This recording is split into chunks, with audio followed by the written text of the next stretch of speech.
Selamat pagi, Pagi. rekan terkasih dalam Tuhan, damai sejahtera Tuhan senantiasa hadir melimpah dalam hidup kita.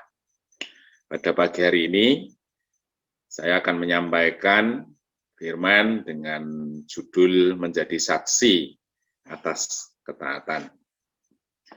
Saudaraku terkasih, barangkali kita semua merasakan bahwa waktu dalam 24 jam sehari ini semakin hari semakin cepat rasanya.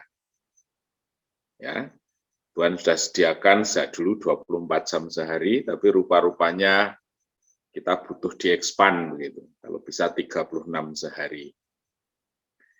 Nah, sebenarnya itu terletak pada fokus kita.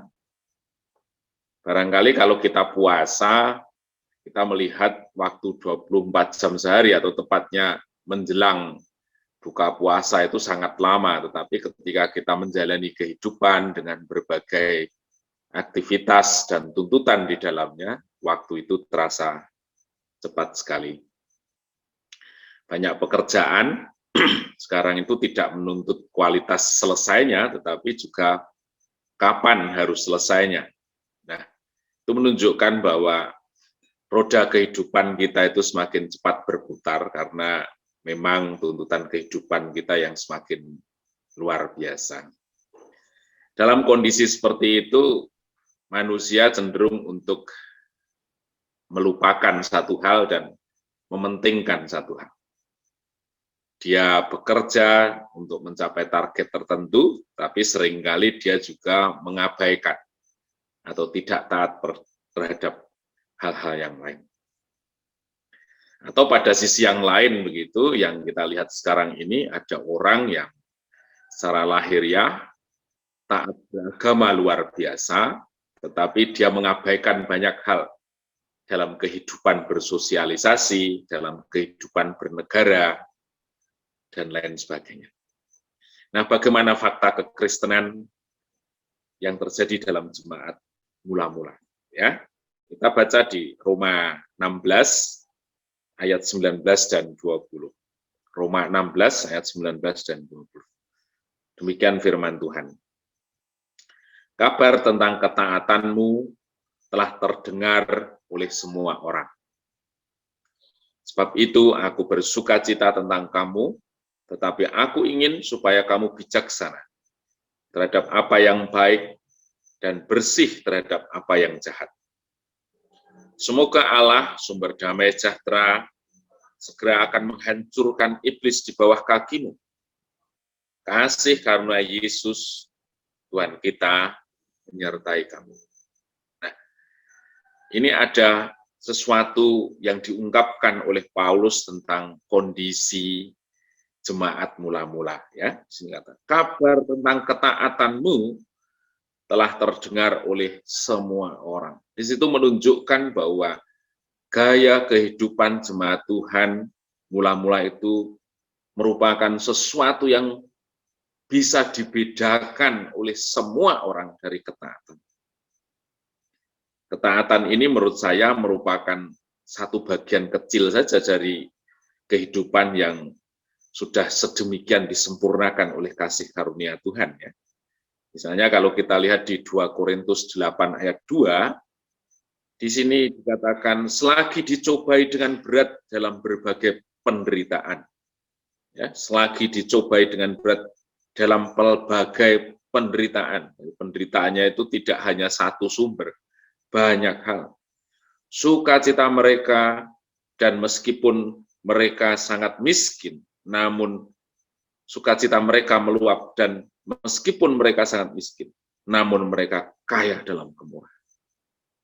Jelas di sini ditunjukkan bagaimana ciri jemaat Tuhan yang bisa dilihat, disaksikan, dirasakan oleh semua orang. Mereka mempunyai satu identitas yang berbeda, bagaimana karya Roh Kudus itu luar biasa terjadi di tengah-tengah mereka.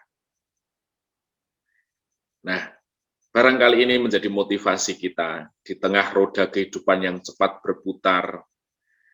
Ketaatan akan segala sesuatu itu semakin langka ditemukan. Tetapi itu menjadikan kehidupan anak Tuhan itu menjadi berita yang highlight, menjadi satu zoom ketaatan pekerjaan Roh Kudus yang luar biasa terjadi di tengah-tengah jemaat Tuhan. Itu tentu sesuatu yang dahsyat dan luar biasa. Nah, di situ Paulus berkata, sebab itu aku bersukacita tentang kamu. Nah, kalau seandainya Paulus itu mewakili bagaimana cara pandang Tuhan, bagaimana cara pandang gereja Tuhan. Apa yang menjadi sukacita gereja Tuhan? Apa yang menjadi sukacita Tuhan? Sesungguhnya sukacita itu datang dari pekerjaan Roh Kudus yang nyata, antara yang dalam ketaatan itu, di tengah-tengah jemaat Tuhan. Tetapi aku ingin supaya kamu bijaksana terhadap apa yang baik dan bersih terhadap apa yang jahat. Pertumbuhan pengenalan kita akan Tuhan akan menggiring kita, membawa kita untuk kita semakin disucikan, dimurnikan, semakin bisa membedakan kehendak Allah. Artinya kalau kehendak Allah saja sudah bisa dibedakan, tentu kehidupan berdasarkan ukuran manusia, ketaatan terhadap hukum, bagaimana membangun sosialisasi sehingga kita benar-benar kudus dan tidak bercacat, itu tentu sudah kita lewatkan. Satu kehidupan yang sungguh ukurannya itu bukan lagi ukuran manusia, tetapi ukurannya adalah mengenal kehendak Allah. Tentu itu yang harus terjadi di tengah-tengah jemaat Tuhan. Semoga Allah sumber damai sejahtera segera akan menghancurkan iblis di bawah kakimu.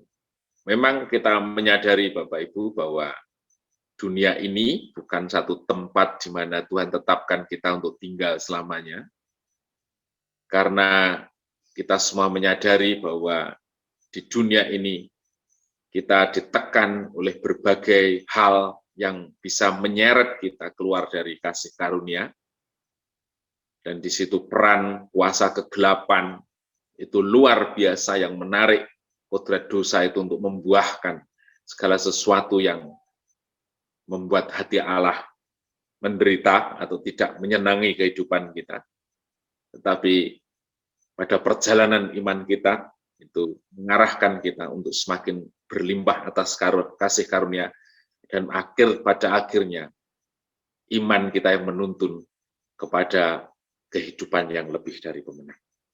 Kasih karunia Yesus Tuhan kita menyertai kita semua. Jemaat Tuhan yang terkasih, mari kita dibangkitkan oleh satu motivasi dan semangat yang baru, bahwa ketika Tuhan memanggil kita menjadi ciptaan yang baru, menjadi orang yang mempercayai akan kasih karunia, kita tidak menyepelekan, tapi sebaliknya memperkaya hidup kita dengan berbagai pekerjaan Roh Kudus, sehingga dunia melihat kita bahwa kita adalah memiliki kehidupan yang benar-benar berbeda, seperti apa yang disaksikan dalam Roma 16 ayat 19 ini. Terpujilah nama Tuhan.